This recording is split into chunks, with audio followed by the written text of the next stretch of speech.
and start a stream. As we do, we're going to do the insert operations and update operations. Let's see if I can refresh my streams and get you guys a link so you can follow along. I got a screen share going on Discord, or you can follow the actual YouTube stream. So you can pause and rewind. You know how it works. You know that we are working on this demo application that we are calling Tail Runner. And I do have this up to date on my GitHub repo. So if you want the latest code, you can go to the URL and do a pull.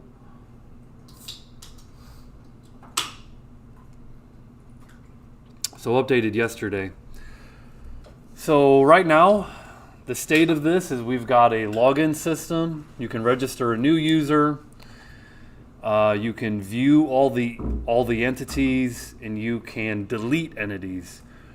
So we got a couple features, if you will. We're gonna flush out the CRUD operations today and continue working on other features later on. So like I said, insert and edit, and those are the operations. Now what's nice about insert and edit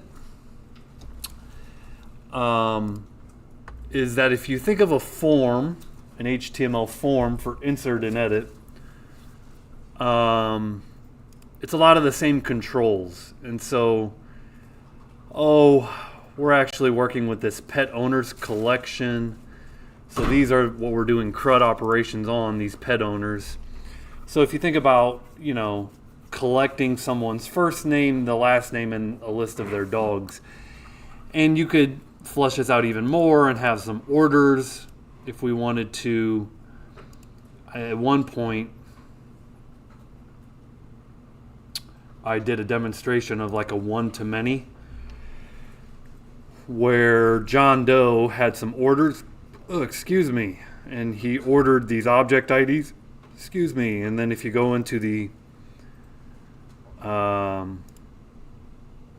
this should be like the items, but this was like a dog bone, dog bowl, and a cat toy. So this would be like the items collection, but we could flush that logic out. But for right now, I'm just thinking of the HTML form. So pretty simple: first name, last name, text box,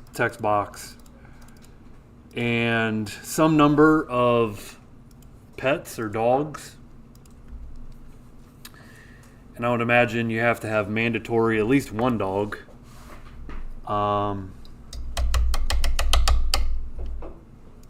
So anyways, point is, the same insert controls could be used for the edit operations. And so I'm sure you guys have heard of the acronym in development, DRY, D-R-Y, don't repeat yourself. And so if you can reuse code, you should reuse code. So this is a case where I like to use one component to do both the add and the edit operations, because it's a lot of the same HTML controls. So I'm going to start by closing all and running my front end and my back end. So there's my back end script. Get my Express app up and running, and then get my script on the front end.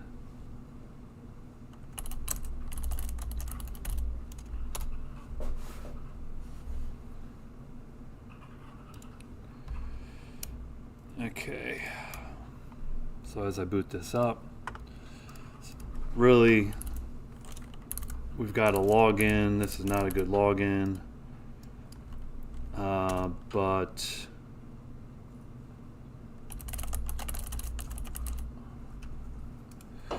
as I log in, okay, and delete's working. I'm not going to delete these guys, but you can see this is actually pulling from my database. So we're reading, and we can delete. Now I do want to, we will flush out, I think it's actually the next lab where we get that search interface working. So we'll get that working. I want to get edit working, and I want to get insert working. So, you know, here on pet owners, maybe it just makes sense to start with insert. And so we'll have a little link. And also I want to point out, as I'm logged in here, as I log out, I need to clear my cookie. So notice that I still have this cookie going on. So when I log out, I need to clear that cookie. The reason that came to my attention is because if I kind of back up here, I can click back, and just pointing out a little bug, I can click back and it's almost as if I'm logged in.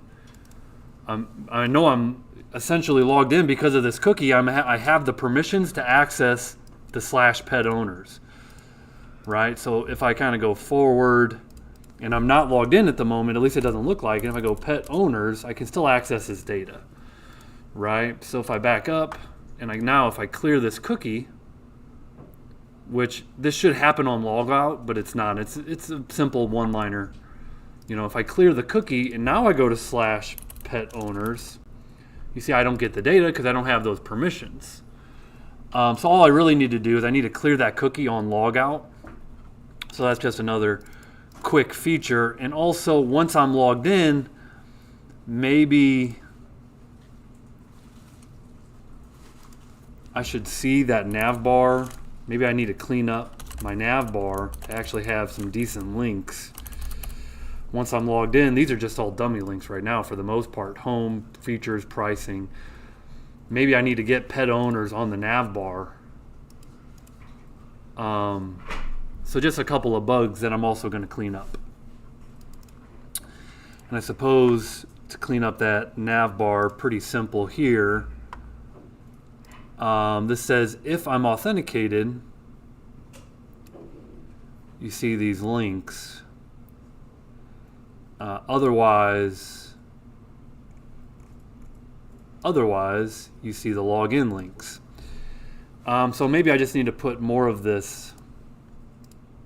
Like these are all, maybe I'd say home. You could always go home, which this is essentially right now, this is the login screen. Right, so this is a standard anchor tag.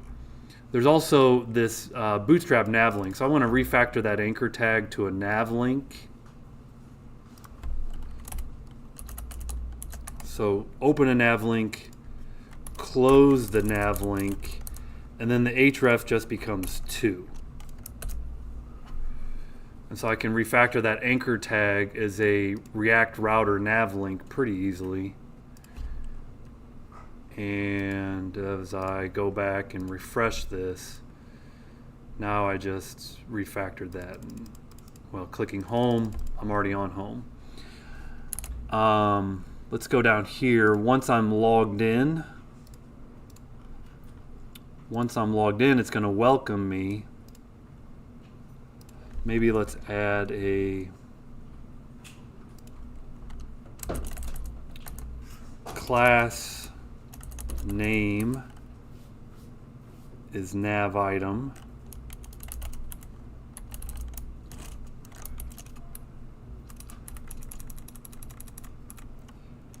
What did you just do, hotkeys?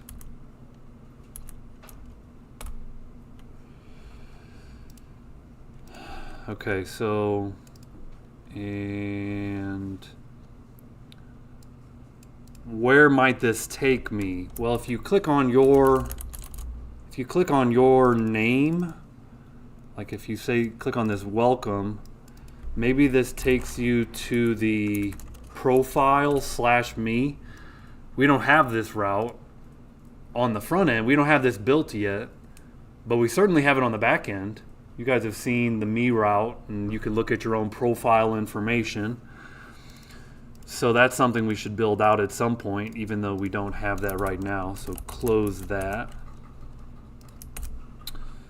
Again, that route doesn't exist right now. I don't need features and pricing at all.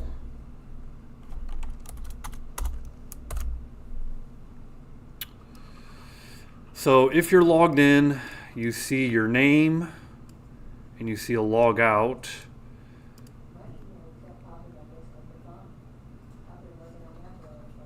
Okay, I can help with that.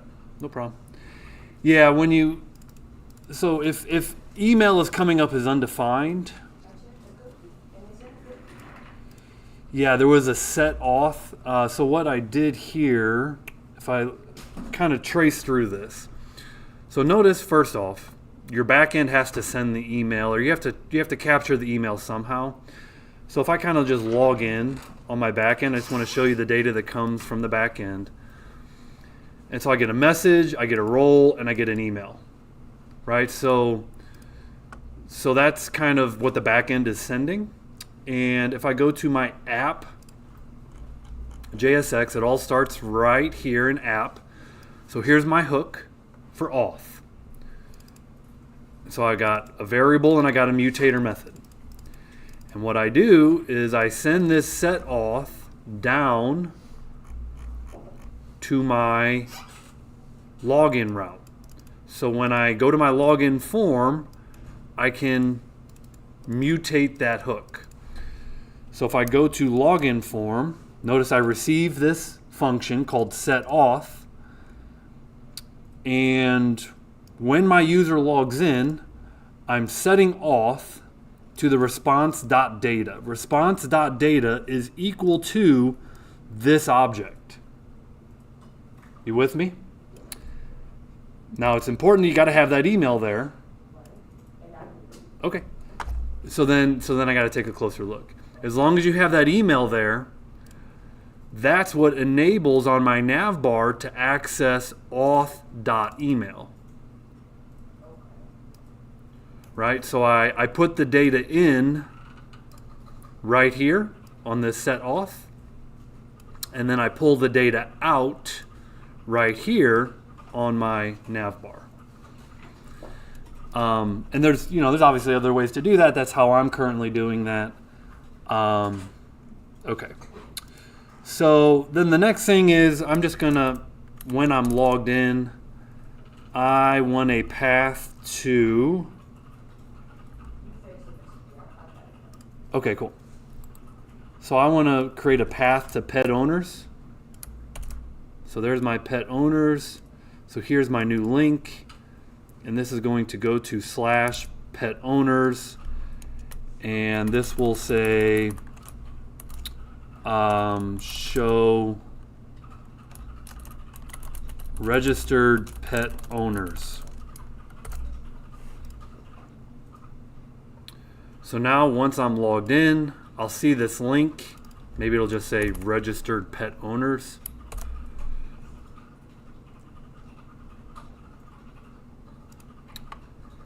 Okay, again, let's go kind of home. Let's refresh. So everything's good to go. Evan at Rankin.edu, 1, 2, 3, 4, 5.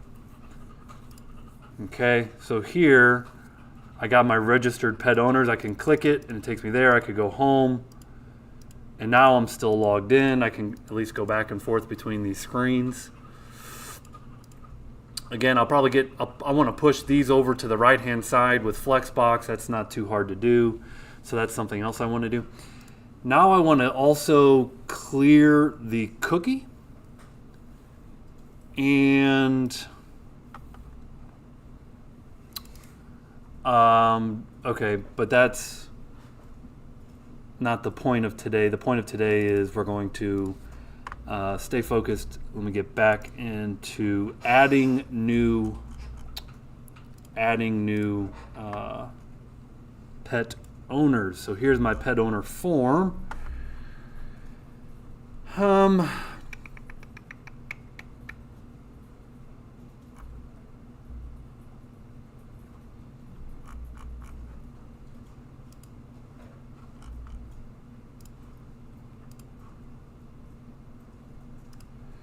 Now this is the pet owner list.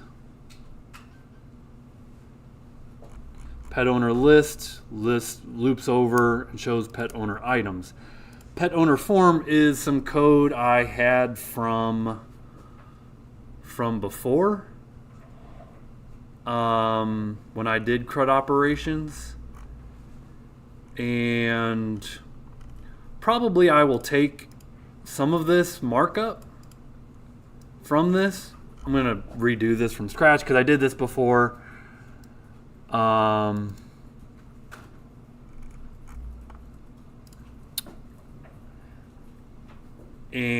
I'm probably just going to not use this pet owner form, but I'll take pieces from it and kind of highlight the different pieces.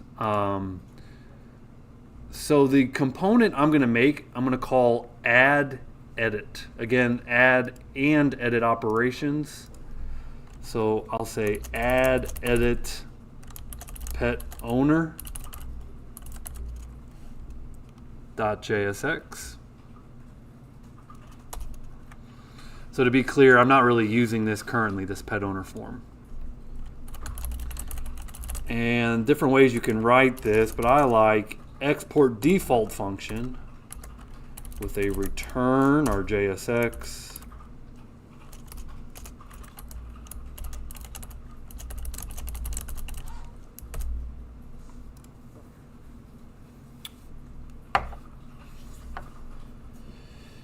Now you're going to access this from the pet owner list.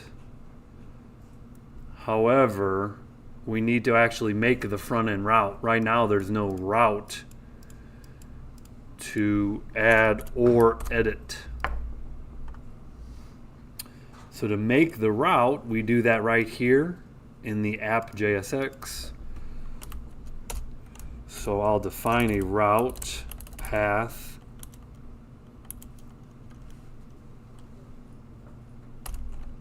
pet owners news, fine with me. Element is not the pet owner form, but it is the add edit. So let's not use the pet owner form. And up at the top,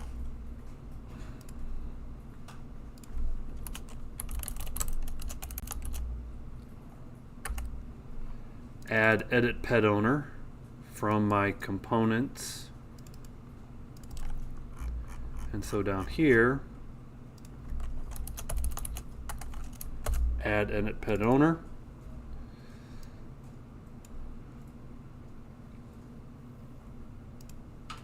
So that will pull that up. Now, this is the path that on my list, I'm just going to put in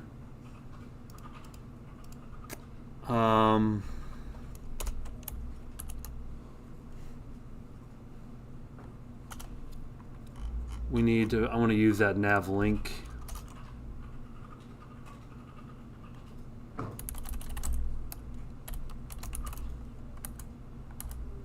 Import nav link from React Router DOM. So down here,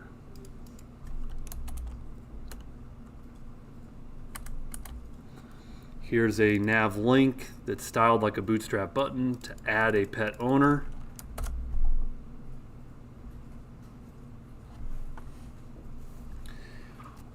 Or you put this up in your nav bar, however you want the link to go. You know, it makes sense to me to put it here. So if I go back, refresh, here's add pet owner. If I click it, it takes me here. Now I don't think I refreshed the page. So let me save the pet owners add. Oh, pet owners new. Pet owners new. It's not pet owners add, it's pet owners new. That's why that didn't work. Front end route I defined was /new /new close the browser.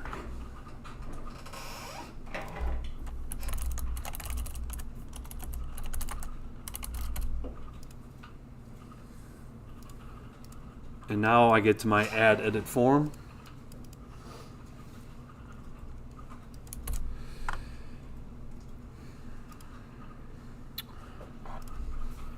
Okay. With this form, I want to bring in Bootstrap validation. And I thought about, why don't I just bring it in the script? Because there's a little specific script for Bootstrap validation, but you don't necessarily need Bootstrap validation on every page. So if you just want to bring it in on certain pages with forms, that's where you're going to use a hook.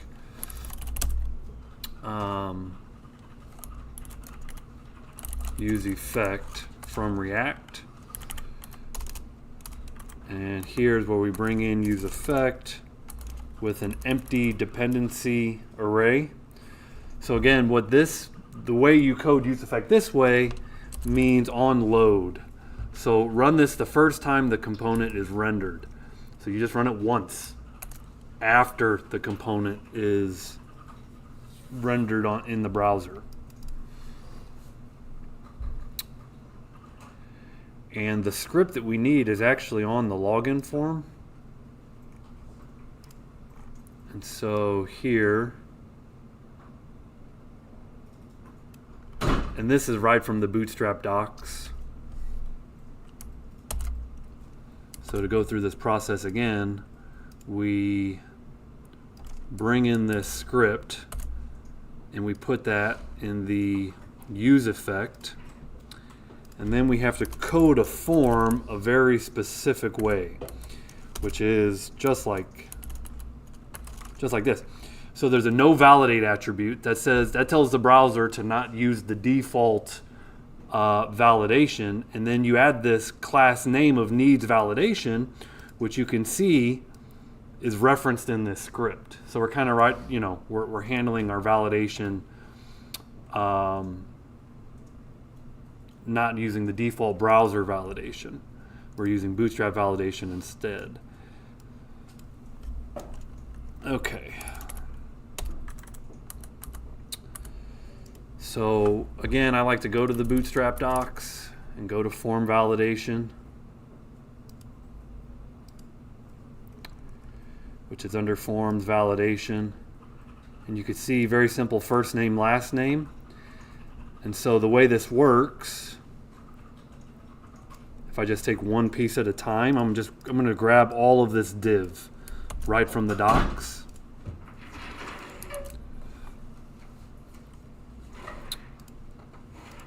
And change all of the class attributes to class name. So do that rename. And then make sure all the elements are both opened and closed. So some of these, like an input tag, has to be self-closing. And then remember, fors become HTML fors in React. And if I just tab these over to get some alignment,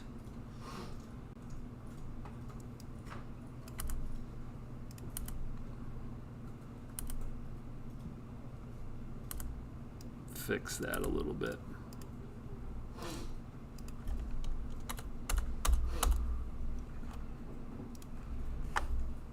So we are asking for a user's first name. I don't want a default value of Mark, so I'm going to get rid of the default value of Mark, but it is a required field.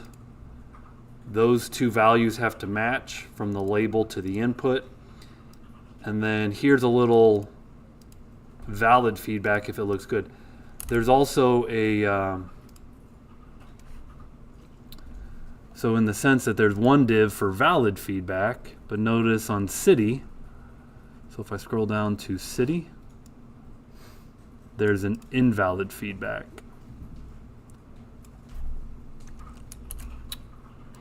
So here, if I were to do this,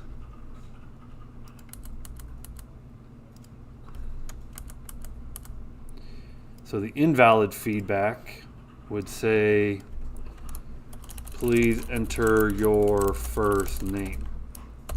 And this becomes class name.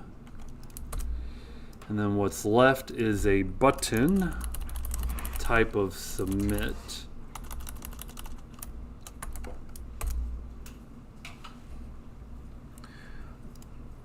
And so that's kind of the pieces of Bootstrap validation.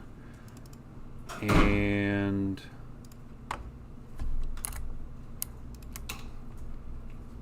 let's test that.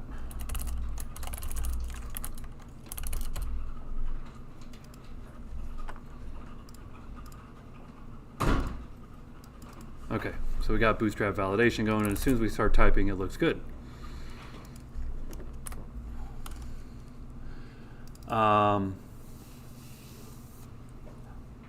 I'll kind of repeat what I said before, in that there's different ways to do front-end validation. I am just a fan of Bootstrap validation because it's kind of quick and it's customizable through the HTML5 validation attributes that probably don't get levered as much as they should because they're pretty nice. However, you could have hooks. You could have use state hooks here, and those could handle you could write custom JavaScript right here if you want to write your own custom JavaScript, and your own validation logic. You could do that as well. So we've got first name. Last name's not going to be so different. So we'll make another div, paste all that.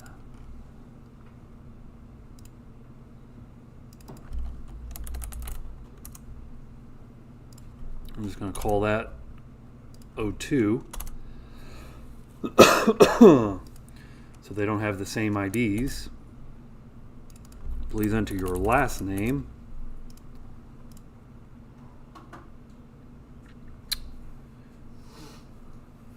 And because these are call medium 4s, I probably need to put these in a row. You know, if you're using the grid system should have rows.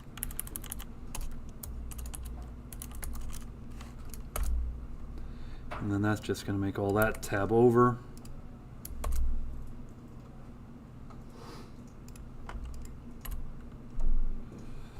First name, last name.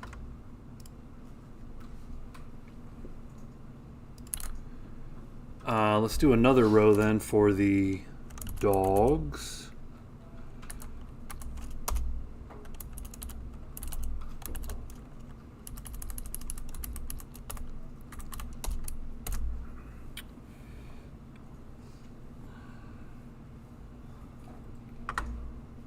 Again, so what we're bringing in next is just more strings.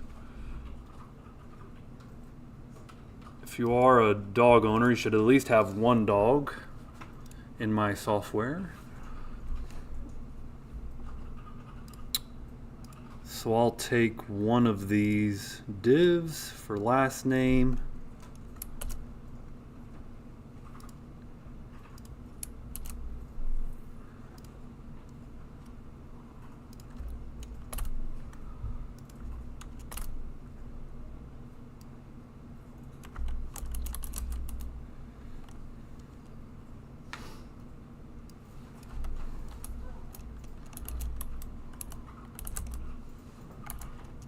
Now this is the only one that's required, right? Please enter your dog's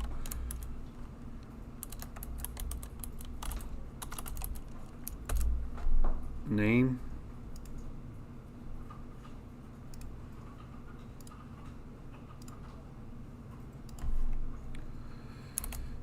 Go ahead and put some margin on the bottom of that row. Same thing, just a little. Little margin there to space things out just a little bit.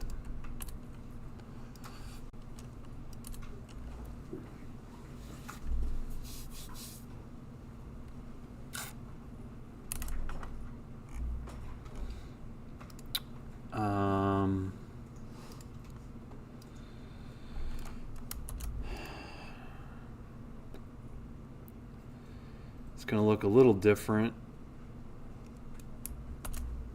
I don't need all this extra divs for the validation there.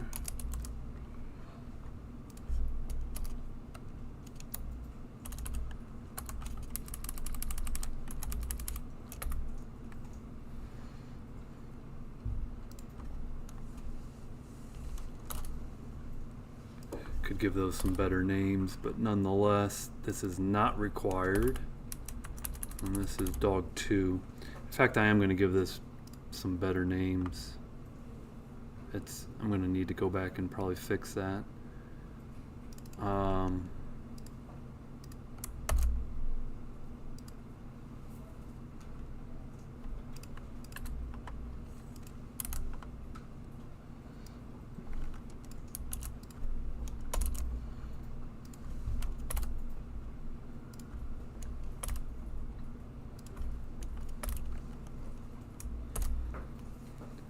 A really bad name. Okay, but at least those are the fields at a minimum to add something new.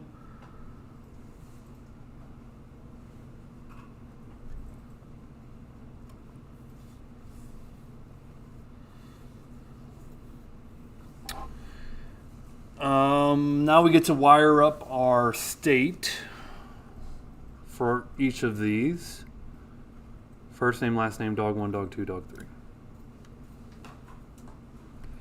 And so before I do that, I am going to rename these fields.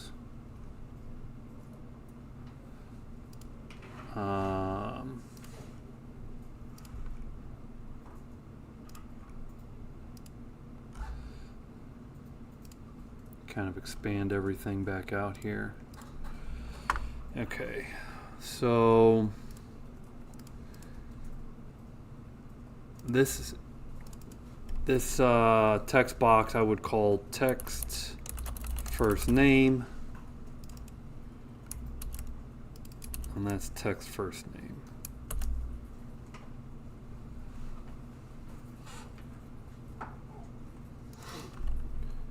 Text last name, text last name,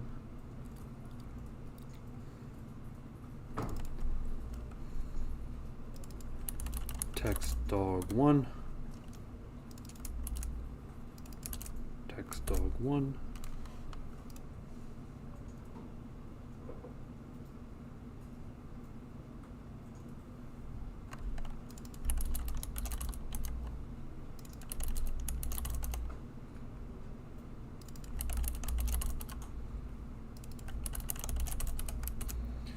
okay, just get some better control names.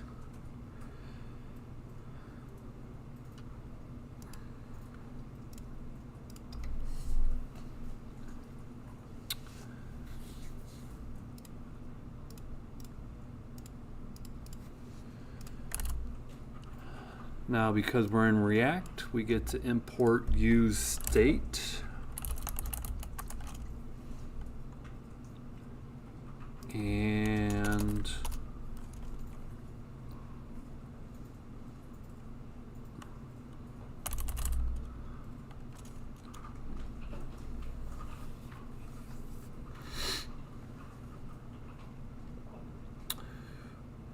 one thing that I've done differently throughout my journey of learning React is you get something like this. You get this control, and what I see here is that it's suggesting the entire pet owner be an object, and then that object obviously would have properties. And so the question you know that you can kind of answer here is, well, do you make 5 different hooks, 1, 2, 3, 4, 5 hooks? or do you make one object that holds all these properties? And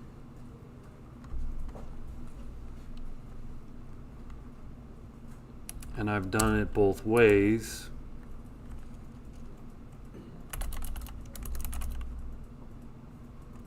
You would like map out inputs for each property? Yeah. So notice now I've got one object. We initialize the object to have an empty first name, an empty last name, and an empty array of dogs. And so if I go into here in my text box, I'm going to display the value, which is pet owner dot first name. So I'm just going to display the first name in that text box. I'm going to get my syntax down for what we're doing here. Pet owner last name.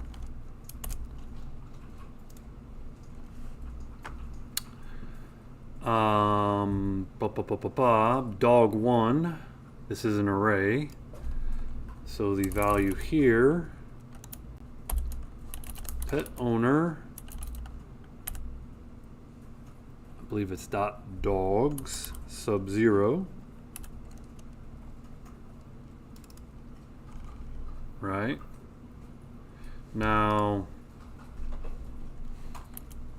let's go ahead and put 3 empty dogs here.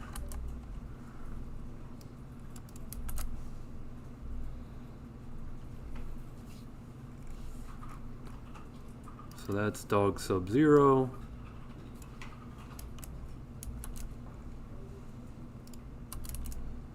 Dog sub 1. Dog sub 2.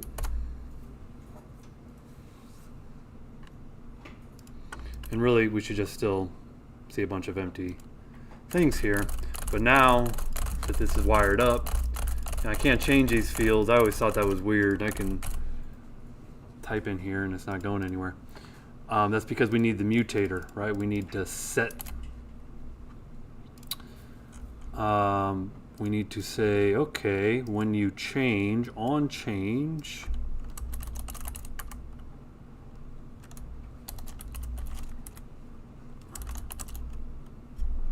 now this is an interesting syntax. On change, we need to spread the current object set pet owner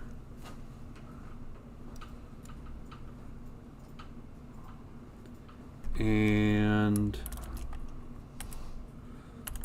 spread pet owner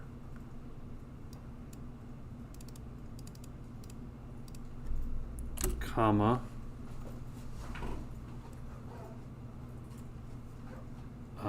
and then pet owner dot first name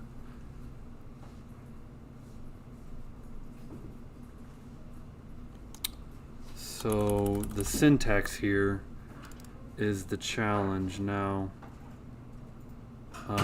Maybe we don't need that event object. Spread the current pet owner, comma,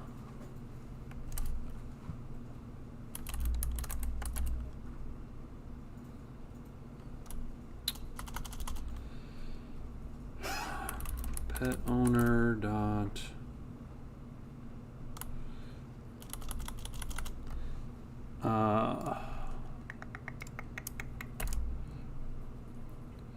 phone a friend.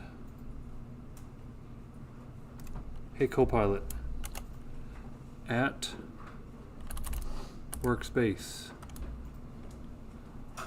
what is the syntax to change the first name property of my pet on the set pet owner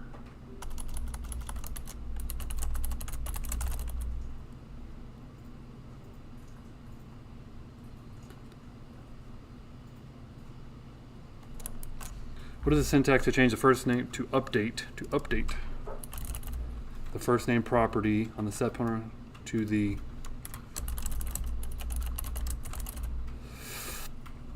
I'm pretty close. I was pretty close, but I gotta. I think you do need that event. That's what I have in my code. On change value pet owner E set pet owner spread the pet owner first name see how close I was. First name E dot target dot value. So again, you call set pet owner, you spread pet owner, and then you update first name to be the event target dot value. So close. So again, the EVT object here, spread pet owner, comma, and then you update the first name property to the event target value. Okay, now it's easy to do that for first name. What that essentially allows us to do, now we've wrote that mutator.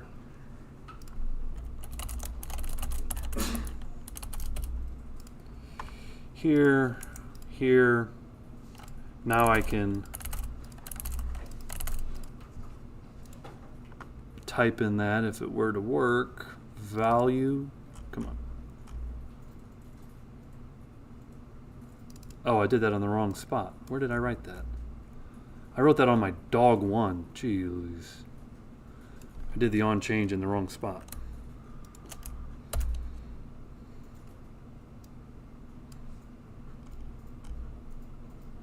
Do that on the right control and it'll work. Set pet owner, spread the pet owner, first name, event target value.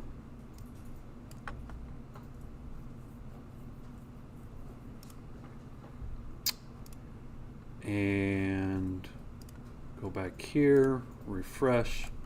Now I can change the first name, and that's updating that object. Last name then, pretty simple.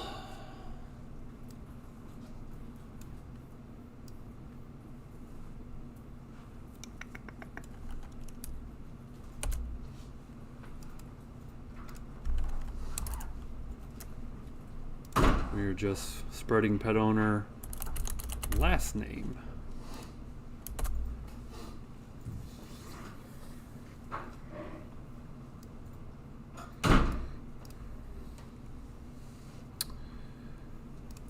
Okay, on change.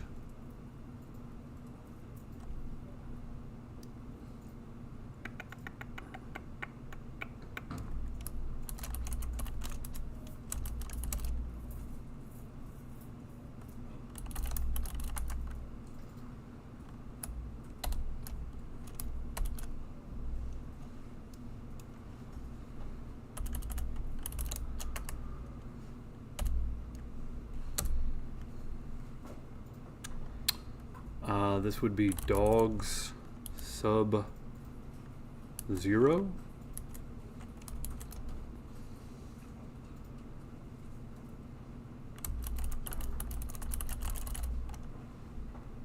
Is that going to work? It doesn't like it.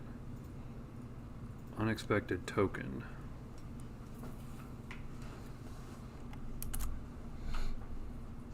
So that syntax is a little bit different for arrays. And if I were to type, that doesn't work for my dog.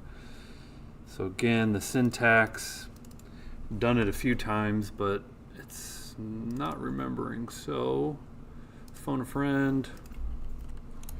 What about updating the first element in the dog's array on line 61?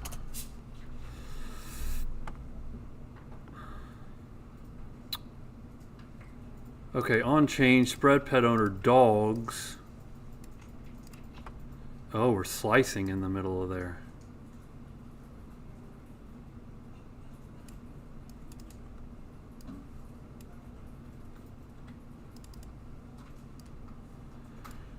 Okay, so updating dogs.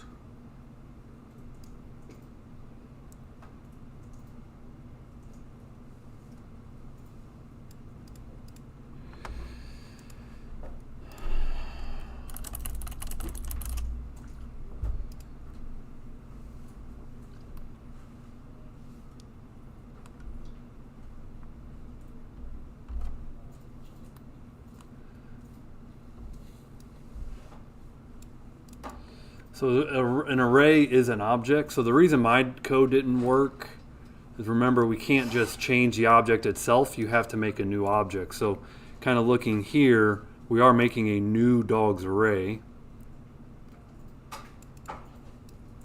And we're putting in the target's value and slicing 1. Now, if I go to the docs here and I look at how a slice 1 works,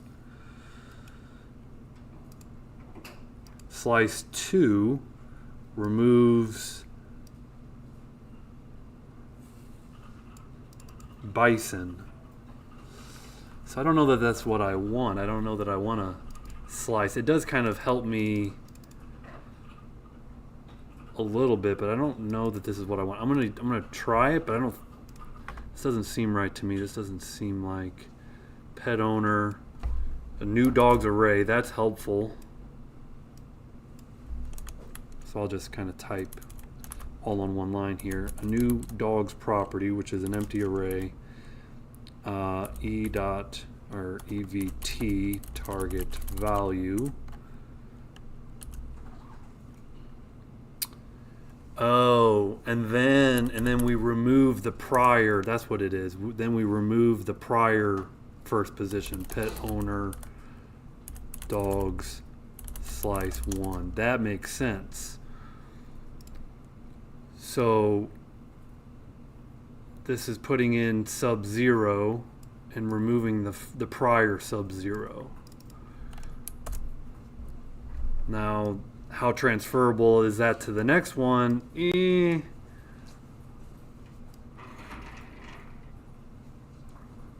think the syntax is going to be a little bit different for the next one, but I understand why that works on this one.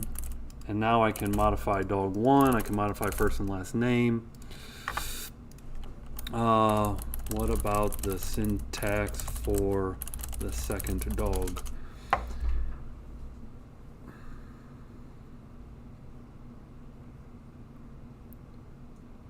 Okay, so we're maintaining dog sub-0, and then we're putting in the value, and then we're removing the value. Aha, that makes a lot of sense.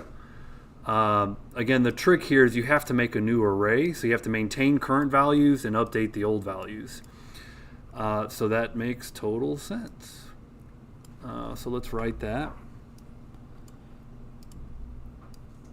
Okay, displaying that on change, EVT, arrow, set pet owner.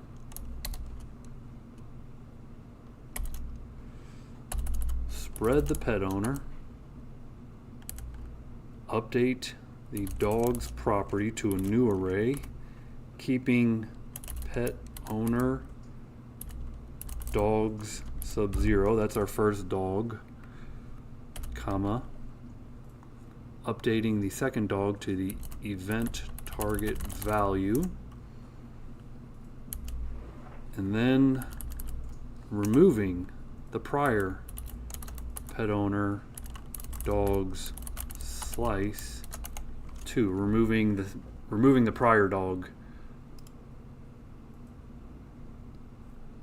So keep the first dog, update the second dog, remove the old second dog.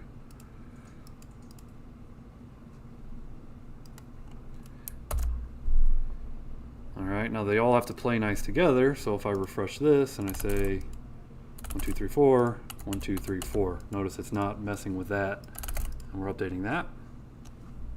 Let's see if I can piece it together. I should now be able to use my brain and do this for dog 3 instead of phoning friend on change. EVT.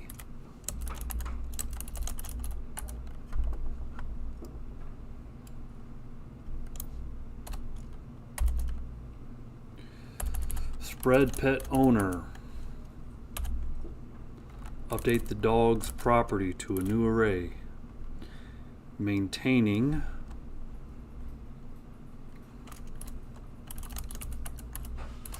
dog sub 0 and pet owner dot dogs sub 1. The third element is EVT target value, and at the same time we remove pet owner dogs slice 3.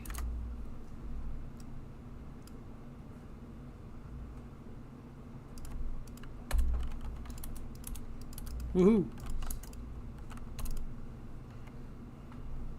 Okay, submit doesn't do anything at the moment.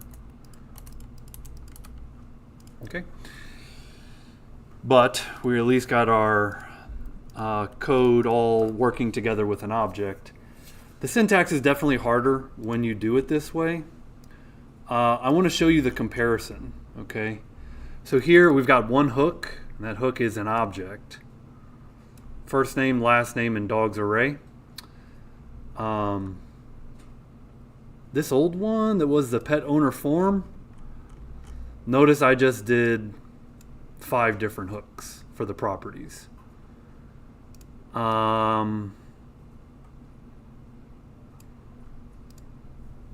As it is encoding multiple ways of solving the same problem, you know, just from a sake of having less variables, this is nice, but it definitely makes the syntax, I mean, I do this stuff a lot, but I just didn't remember that syntax. So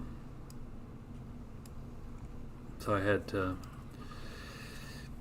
write it up, but I think it kind of leads to a cleaner code when it's all said and done.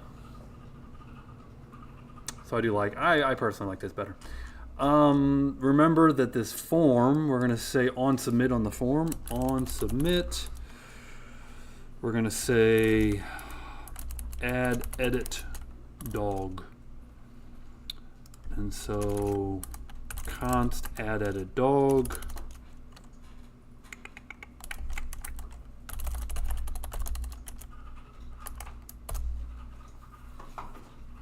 Just wire up a submit handler.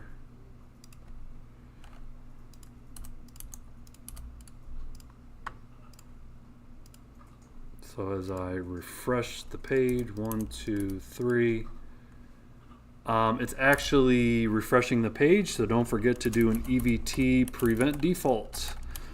That one line right there, if you guys remember your JavaScript class, I guarantee many of you just were ready to throw your laptops at the wall if you forgot to prevent the default submission. So refresh the page. I've seen a lot of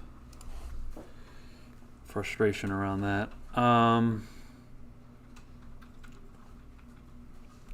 We are getting somewhere. Now we're going to bring in Axios.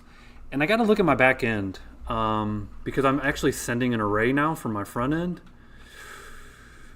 So let me look at the back end here.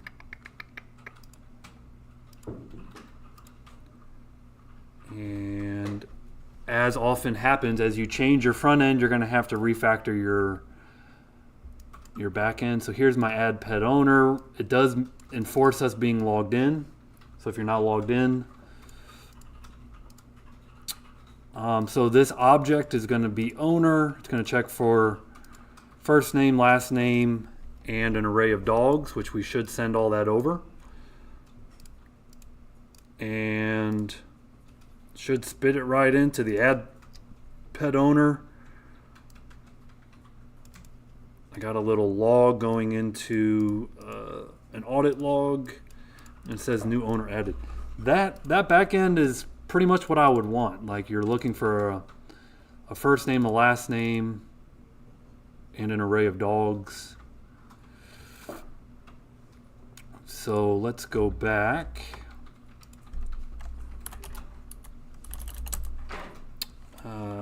Axios. From Axios.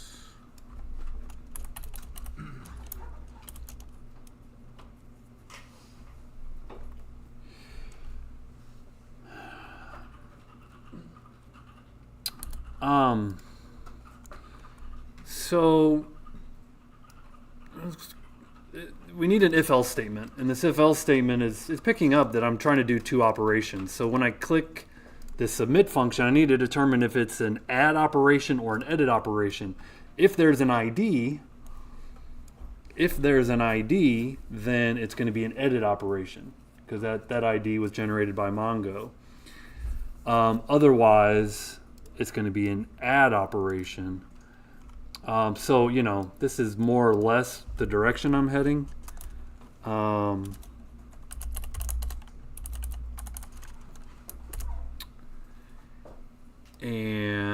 this I should be able to get out of my variable in the env file.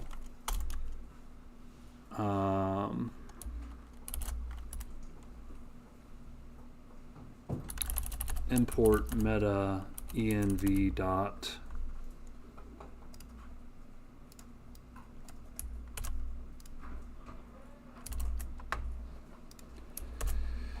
okay, so this is a patch, which I believe is what I made on my back end. No, it's a post. Posting to pet owners. Oh, that's an edit. So this is a post. That's right. Okay. So we're posting to pet owners. The pet owner object. I'm going to const data equals and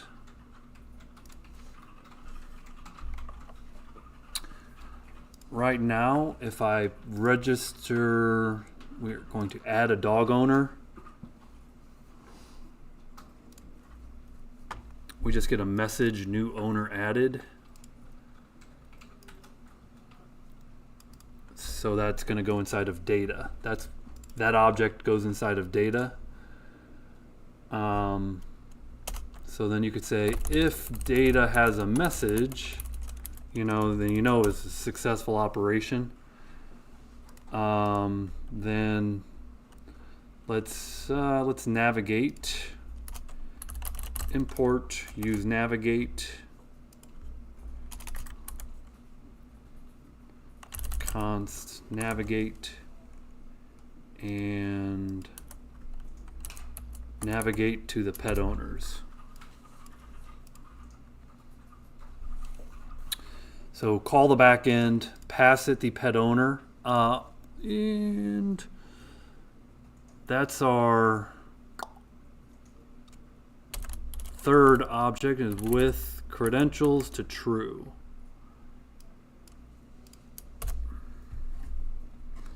So the first argument is the backend route. The second is the data that we're sending. The third is some additional information about your credentials, username and password, that you are authenticated, because we do need to be logged in. If there's no message, or if there's a message, then we just navigate us to pet owners. Let's save that. Let's take a look at our database right now. Okay, I've got 4 users. And go ahead and refresh. Billy Bob has a dog 1. Okay, so I click submit form. And let's see if the Billy Bob was added. Billy Bob was added, so we got pretty far, but it just probably this right here.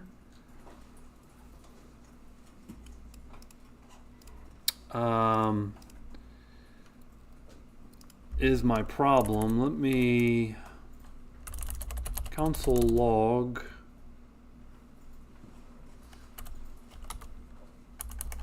my data, save it, refresh it. Okay, so there's obviously some different properties. So my variable is called data. It has a data with a message. So, maybe calling this Axios result, and then you say Axios result dot data dot message. Axios result is that object. The data property has a message. So now I'd say if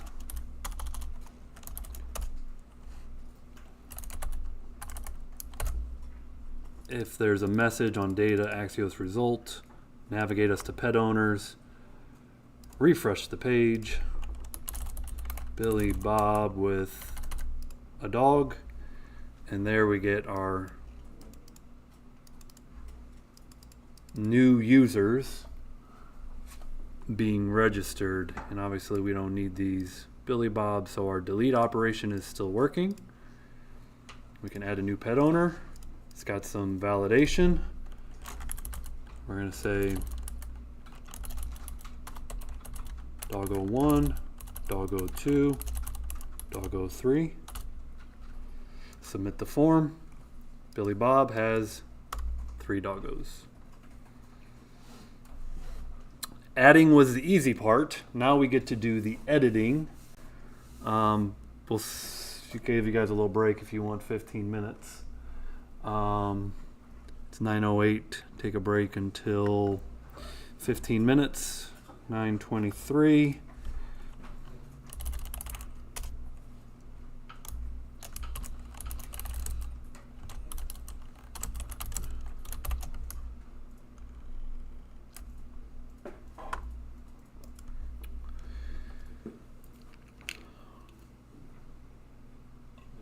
Mm-hmm.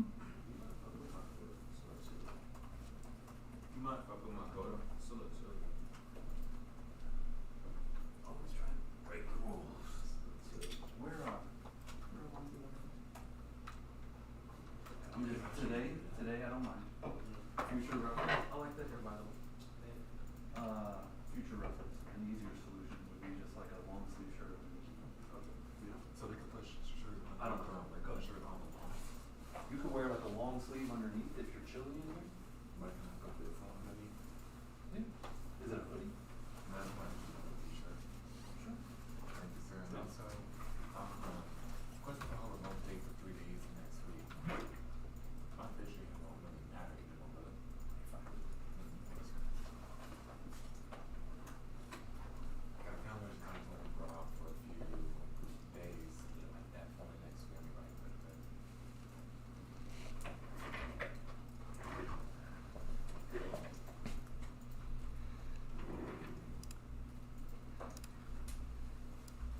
I still lose at that. I fluctuate between 11 and 1300. I've been playing since about 20. So, and I play about 2 10-minute games daily. It just takes so long. And if you start playing more than that, like you stop caring. You know, I feel like when you play these blitz games, I mean, they're just trash chess. I don't even like it. You know.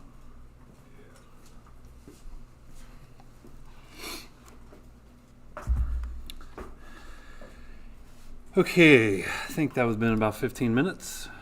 Exactly 15 minutes. Been exactly 15 minutes.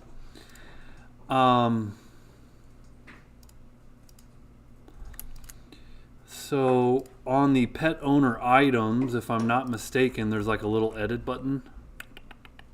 So I have a delete button. Oh, that's my modal. So my delete button shows a modal. My edit button has a little bootstrap pencil. And what I want to do is when I click this, I want to navigate to my add edit pet owner. So I want to make this a nav link.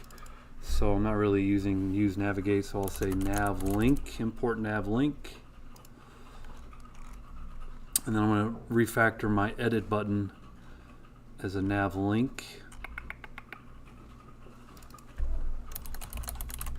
It's kind of neat that you could just use the same classes, the same bootstrap classes, and whether it's an anchor tag or a button or a nav link, it'll style it just about the same.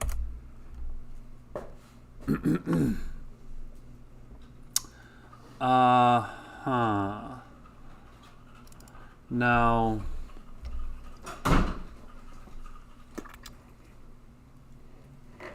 no, this is not going to be a nav link. Let me undo that. If I think about what this needs to be, this button click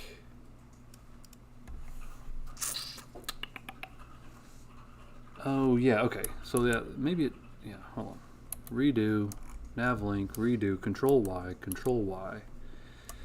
and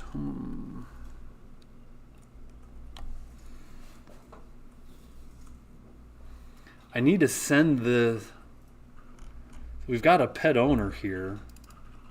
So we take in a pet owner, and I need to send that pet owner to the component.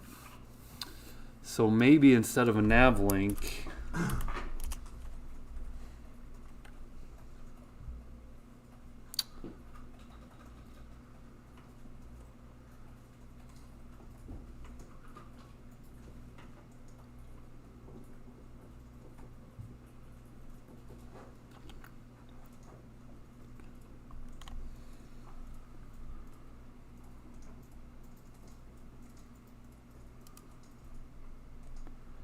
let me back up and think about this. So add edit pet owner. I mean, this is at the app JSX level. At this point, I'm just going to take this stuff out because this was old.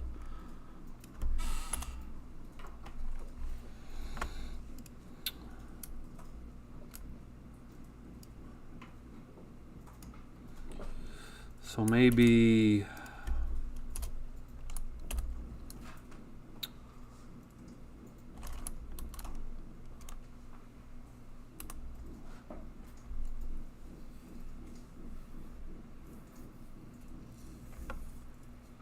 so here's the route that it suggests, but the problem is I don't really have my owner, so I might actually have to do a read operation, somehow get that ID over there. So here are the IDs in the route. So there we go. So that's what I'll do. I'll get the ID in the route, the front end route, and then I'll read it out of the database, and then I'll have access to my owner. So that's what it is. So here's add edit pet owner. So if I hit that route, so now back on my item,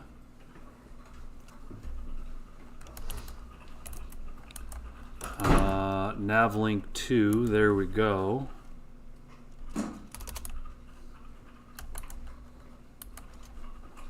Alt is edit, close my navlink. So again, here's a Bootstrap navlink. It'll send me to the front end route with a pet owner ID this time. So that'll be in the URL. And then I'll be able to read that out of the URL.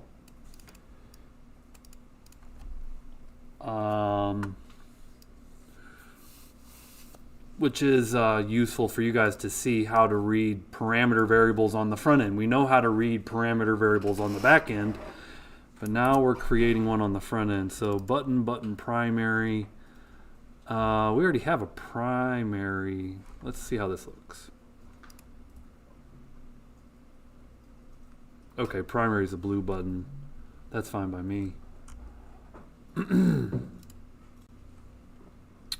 Now if I hover, you could see right above the console it says localhost / pet owners, and then I see that owner ID, right? It ends in 97. Do you guys see what I'm talking about? 99. You can see that the link it's forming has that object ID in the URL. So let's click it, and now you could see the edit is throwing that up there. So what we need to do then is hit our database and read that pet owner on the use effect. So this is going to be interesting because we've got all of this. Okay.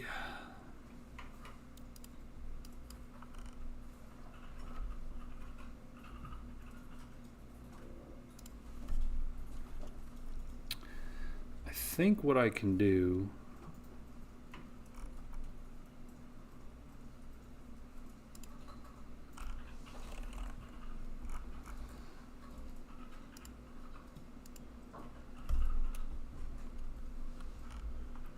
let's see.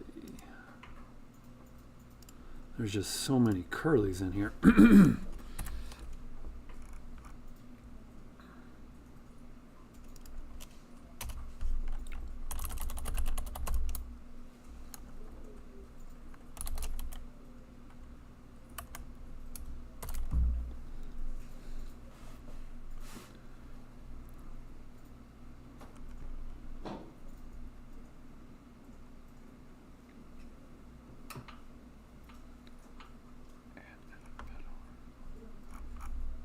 So I just want to make sure that this console log, that I wrote this line at a spot that, yeah. Okay.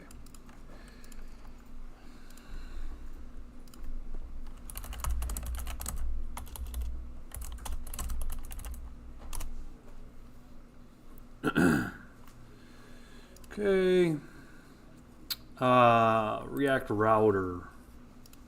React router DOM.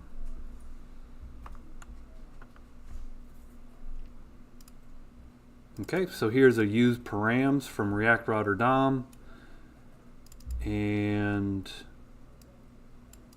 here this ID, product ID, has to match the identifier that we defined in our route.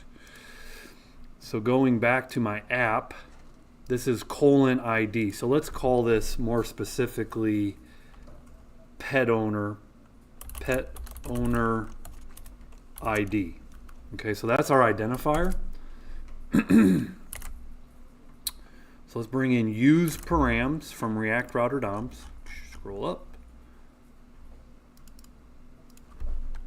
Comma use params.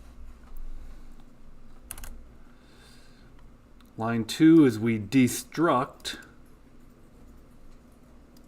the function call. So we're going to go here.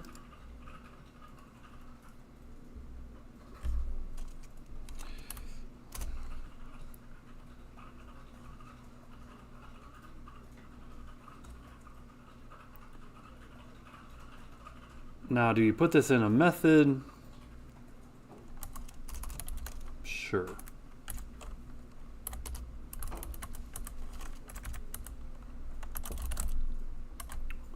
So pet owner ID, use params. If there's a pet owner ID, then we read the data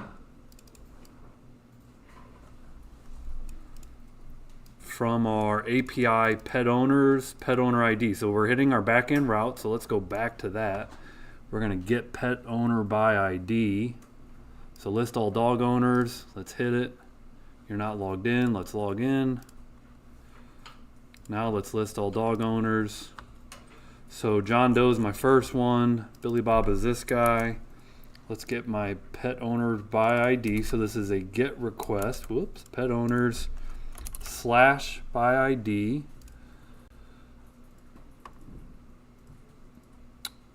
Okay. So first on, gotta always check the backend routes first. And I've done enough here that I wonder, this is an object ID, API get, so let's check the backend. We got to clean this up because our backend's not, see, dog owner is null from my backend. So let's hit that. Dog owner,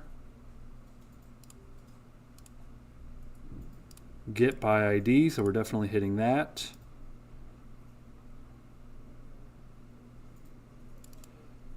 Okay, so we're calling it ID, get the dog owner by ID. Let's go to that function, and I notice here what I'm not doing is converting it to an object ID. So that's all it is. This string has to be converted to an object ID for this to return one in Mongo. I got some middleware here called valid ID that'll handle that. The question is, do I have that here? Middleware, valid ID, I do. So going back to my back end, all I have to do is call valid ID, passing it the ID variable. This valid ID converts it to an object ID.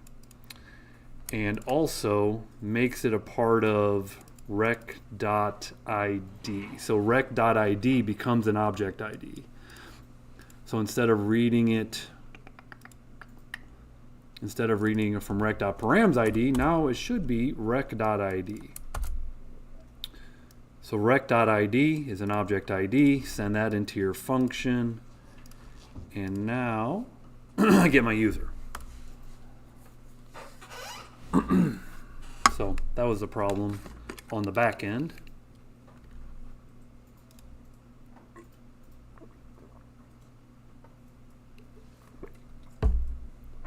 Okay, I don't really need that debug anymore because that's working.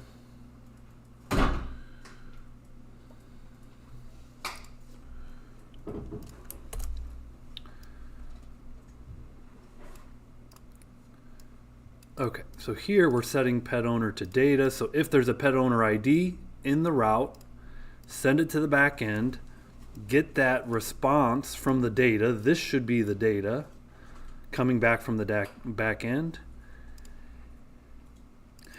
And now, again, I don't think this is right. So remember,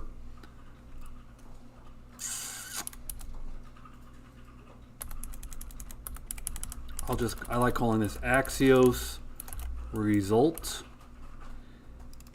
And here, I'm just going to console log. I believe, yes, this is the Axios result.data. As we looked at it before, that data was this object right here. Oh no, I screwed up my parentheses.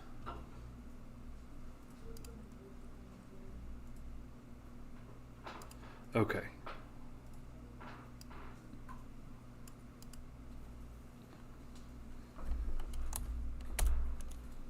There. Whew.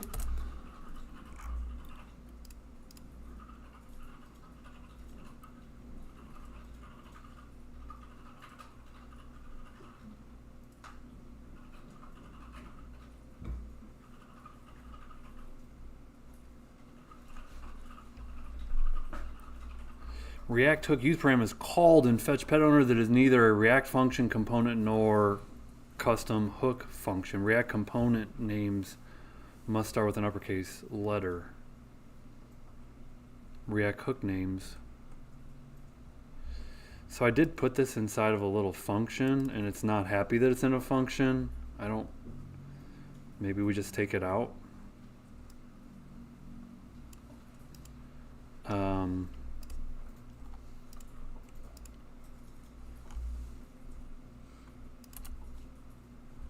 Yeah.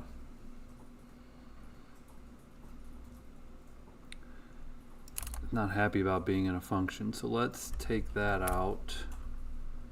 Let's get rid of that function. And now the reason that was in a function is so that we could run the asynchronous await. So we could use the promise version of this.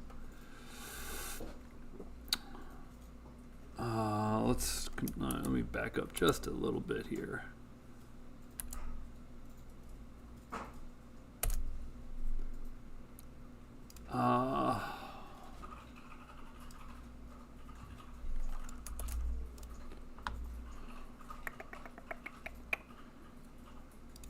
Let's see, new chat.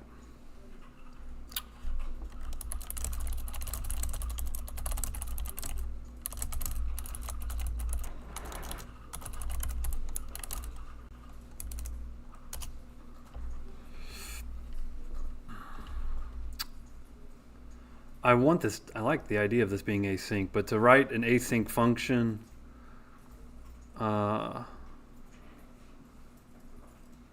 okay, just take that outside.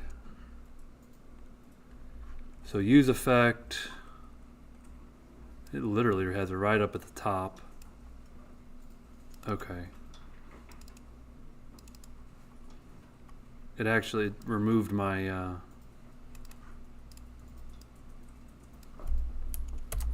let's take that out of that.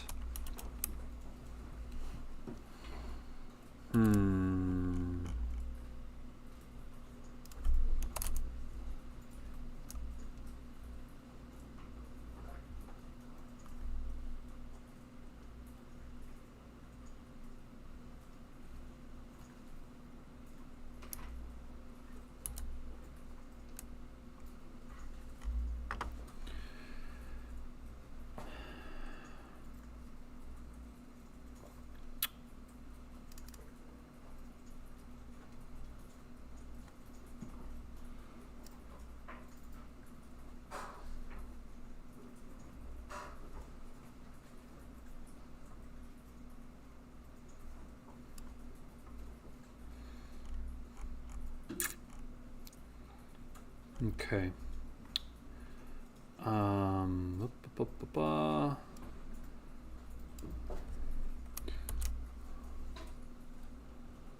So the only problem with this is it doesn't factor in my bootstrap validation. So if I just comment this out and bring in this, which is very, nope.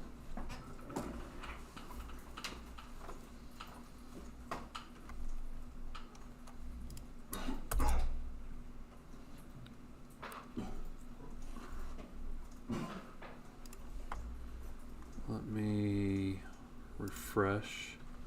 It's the same thing.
Okay, that makes sense to me.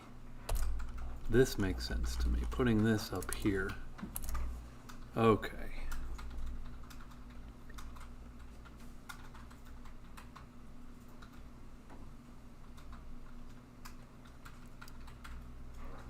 That makes sense.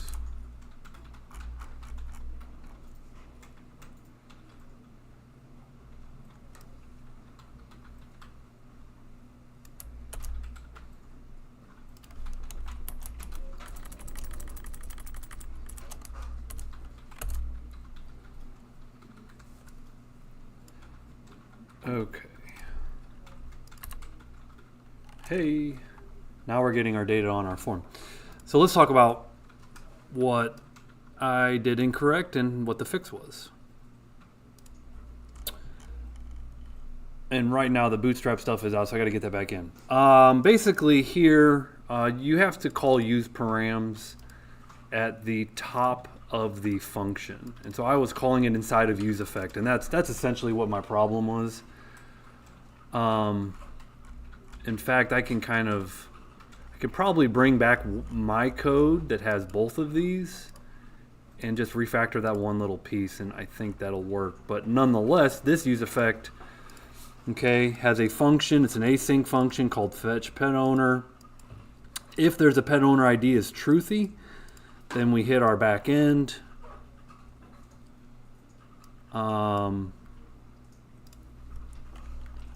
Again, it's playing nice right now. I'm still going to say with credentials is true. I'm going to add that. And then set the pet owner to the result.data.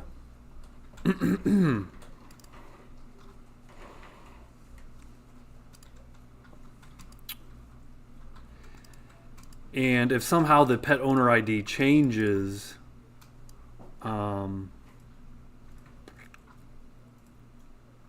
we do that. Now, the pet owner isn't going to change unless the user manually types something, in which case I would error out on our back end. So let's kind of bring back the use effect that I had, which had our bootstrap validation. And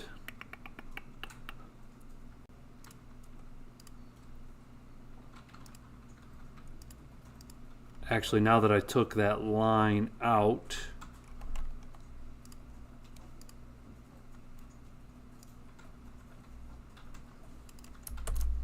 let's save that. This is running on component load, and we're still getting our user. So that's good. Cool. So we're hitting the database, reading a user out of the database, and populating our controls. And now the fact that is we already wrote the logic to update that object, and so all that logic should work just the same. I probably want a cancel button, and I don't really need it to say fetching pet owner every time. And let's see if I submit the form there.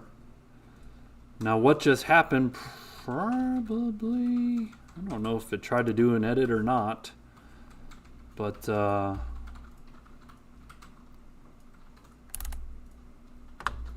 let's go to registered pet owners. Let's click edit. So that shows John Doe. Edit Jane Doe.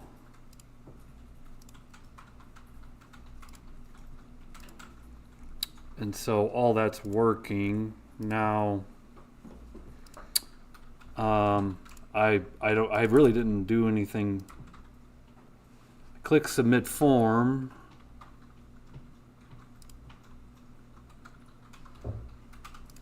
And I didn't redirect, but notice it did do an edit. It did finish off my edit. And so why did that work? Well, now that I got use effect happy, let's go back here. I already wrote this logic. If there's an ID on the pet owner,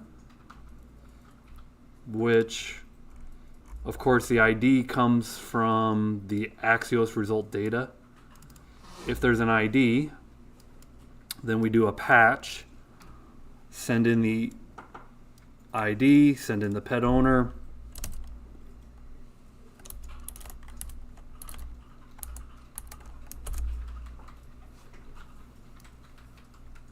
with credentials that's true, and we will navigate back to pet owners. Let's throw in a cancel button for good measure.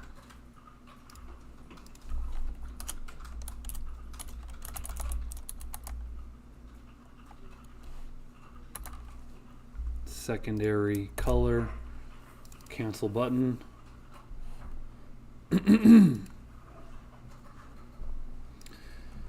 Okay.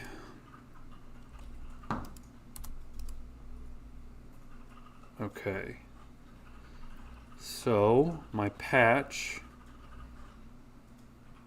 gave me an error. So good. It's having a hard time with maybe I need to refresh here and kind of start over. Let's see what's going on.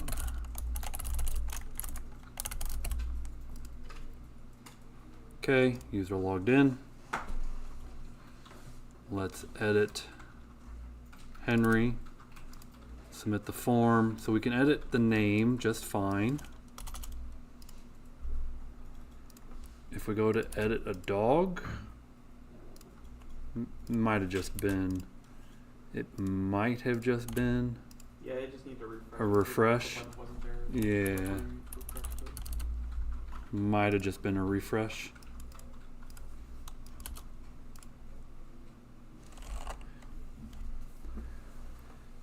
It's a beautiful thing. Reading, editing, deleting, logins. I do want to, when I log out, I want to clear my cookie.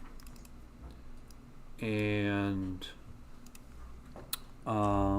in React, so let's close everything. Close all. It's in my nav bar. So I've got to on-click log out, and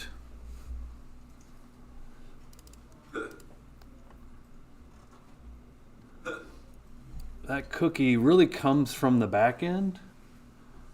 Bless you. Bless you. But the front, let's see. I'm really not remembering the code for that either. So I have a cookie in the browser called auth. What do I have it called? Auth token. When I click log out, I want to delete that cookie.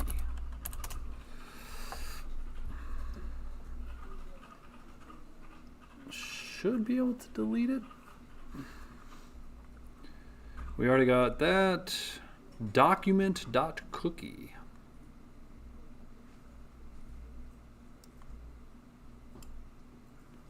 Plus name, change the max age. So here, auth token, we don't need to write a function, right? So we just need this document.cookie, auth token. And this is just a string, document.cookie. So here's on logout.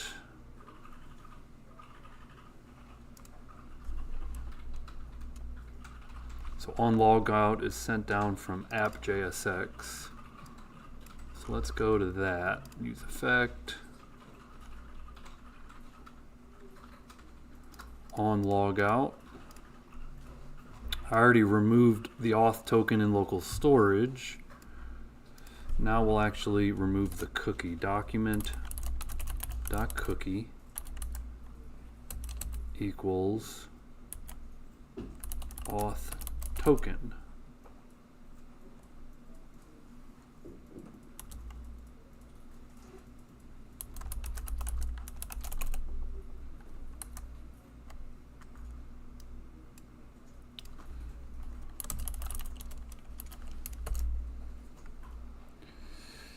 So now this is just JavaScript, right? This is just DOM stuff. Document object model, right? So document dot cookie auth token, get rid of the max age in the root. So we click that log out function. And do you add that auth on login?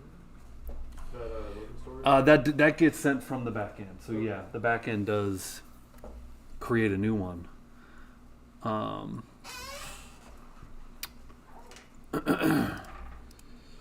So as I clear that,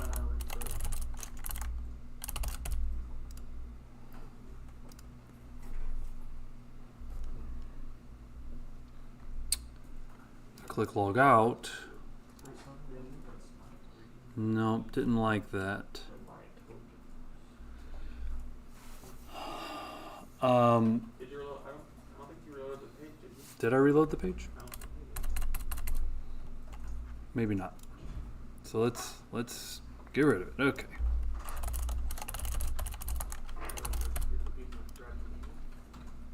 Okay, log in, token there, log out, token there. I was wondering if we needed to hit the back end and actually, kind of set the timer, but you would think that auth token, expiration Thursday, November 21st. See, it's a 1 hour. Let's go back to this.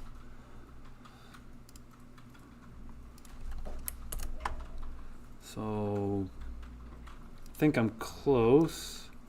Now, maybe hold on. Name equals semicolon? That does not look right, does it, at all? Auth token equals nothing? I mean, maybe you zero it out. I don't know.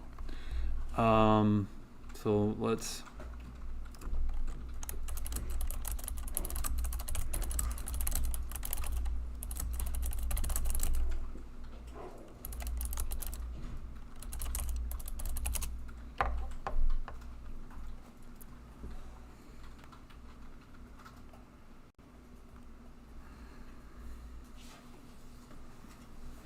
Okay, domain equals yourdomain.com. Yourdomain.com, where the actions are hosted. If you don't need to specify domain, you can omit the domain attribute. Okay, let's omit the domain Oh, path is at.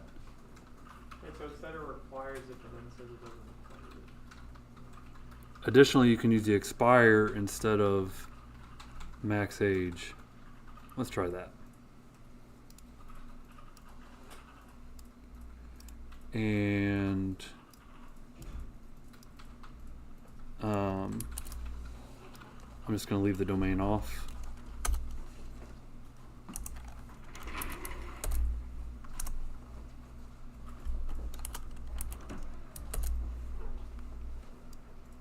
I don't think you need that last sentence at the quote.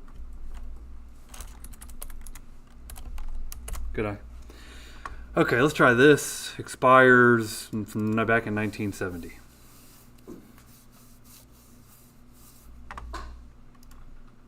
Let's try.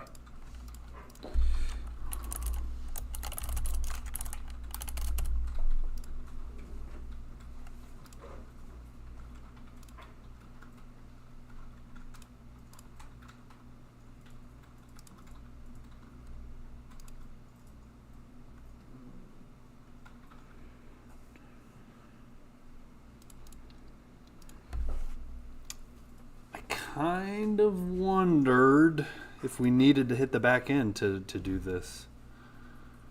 Yeah, it seems like that isn't really doing anything. I mean my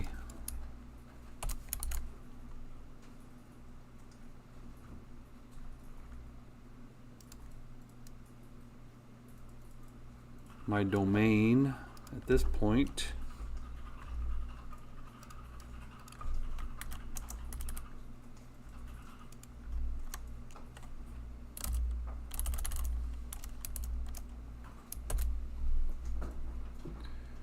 try that.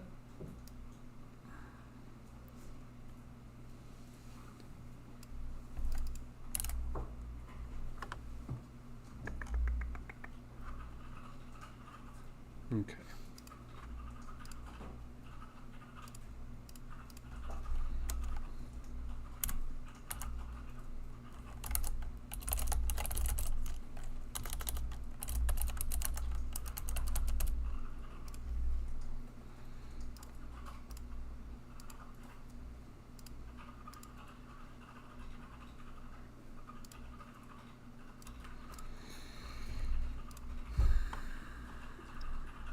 I don't think you reloaded there either.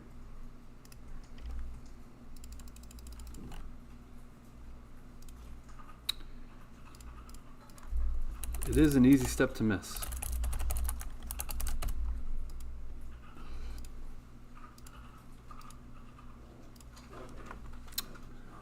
So on the back end, since my front end document.cookie isn't working, let's make a log out route on the back end. Inside my user, and router.post log out.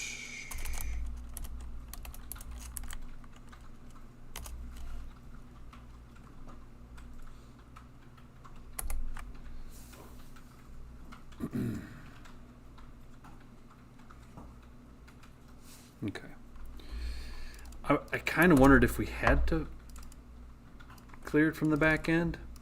So remember when we create a cookie, if I go back to the functions we wrote a while ago, is res.cookie. So we create the cookie here on the back end called auth token. We pass it that token along with the cookie options.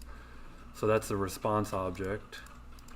So now on the back end, res.clear cookie, if we call the logout route, so let's see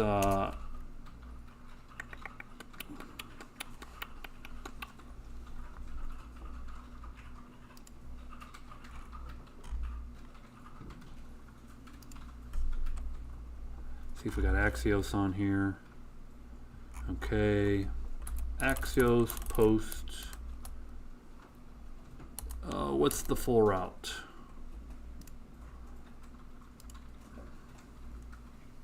I believe it's going to be API users logout / logout.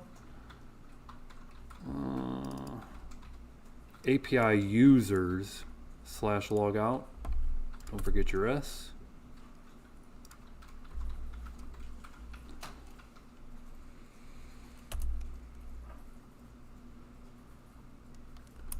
No extra data.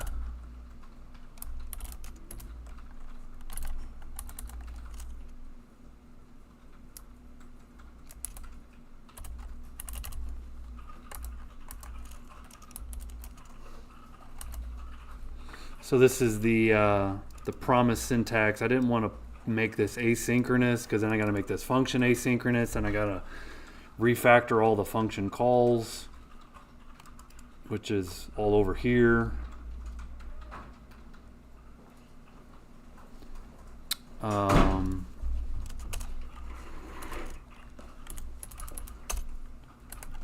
So we'll do the then catch syntax. So on logout, hit the back end, and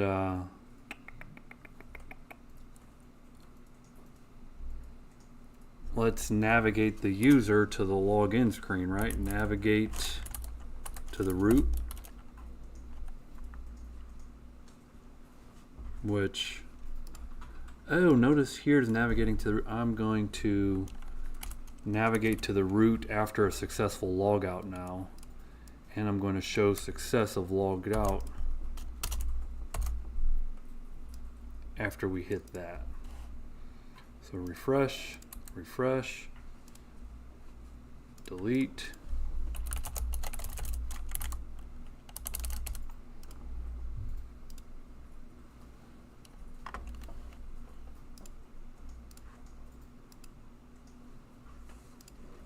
Hey!